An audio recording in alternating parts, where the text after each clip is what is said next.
बऱ्याचदा आपण सगळेजण काय करत असतो, डब्याला पौष्टिकसुद्धा पाहिजे आणि टेस्टीसुद्धा पाहिजे अशा भाज्या देत असतो. आज मी बनवलेली आहे पनीरची भुर्जी. ती नक्कीच हेल्दीसुद्धा आहे आणि टेस्टीसुद्धा आहे. नक्की करून बघा आणि गॅरंटी आहे की डबा रिकामाच परत येणार आहे. त्यासाठी कढईमध्ये अर्धा चमचा बटर गरम करायला ठेवलं आहे आणि थोडंसं तेल घालून घेतलं आहे. गरम झाल्यानंतर त्यामध्ये हिरवी मिरची आणि लसूण घालून घेतलेला आहे. तो छान 1-2 मिनटं परतल्यानंतर आपल्याला इथे बारीक चिरून घातलेला कांदा घालून घ्यायचा आहे.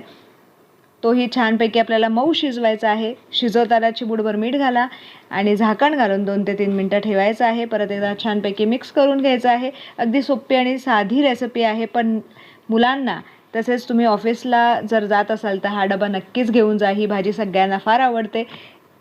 अगदी प्रोटीनयुक्त अशी ही भाजी आहे. कांदा शिजल्यानंतर आपण यामध्ये टोमॅटो घालून घेणार आहोत.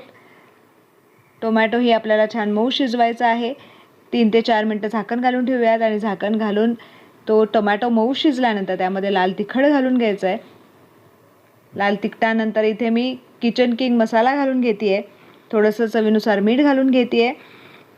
छानपैकी हलवून घेऊयात आणि यामध्ये क्रश केलेला पनीर घालून घ्यायचा आहे.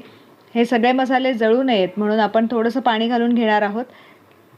छानपैकी एक वाफ आणून द्यायची आहे आणि काही मिनिटातच झटपट होणारी ही पनीरची भुर्जी तयार होणार आहे. तुम्हाला जरूर आवडेल आणि जर चॅनलवरती नवीन असाल, सर्वात पहिल्यांदाच व्हिडिओ बघताय तर आस्वाद रेसिपी चॅनलला जरूर सबस्क्राईब करा आणि मला सपोर्ट करा. तुमच्या फ्रेंड्सबरोबर सुद्धा ही रील शेअर करा. तुम्ही ते बघू शकता. त्यामध्ये आपण थोडासा गरम मसाला घालून घेतला आहे. क्रश केलेलं सगळं पनीर घालून घेतलेलं आहे.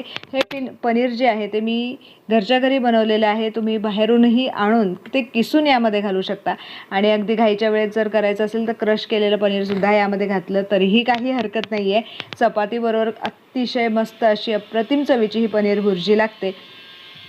आपली पनीर भुर्जी इथे तयार झालेली आहे. मस्त याला वाफ आलेली आहे. यामध्ये कोथिंबीर घालून घेऊयात आणि सर्व करून घेऊयात. Thank you for watching my video.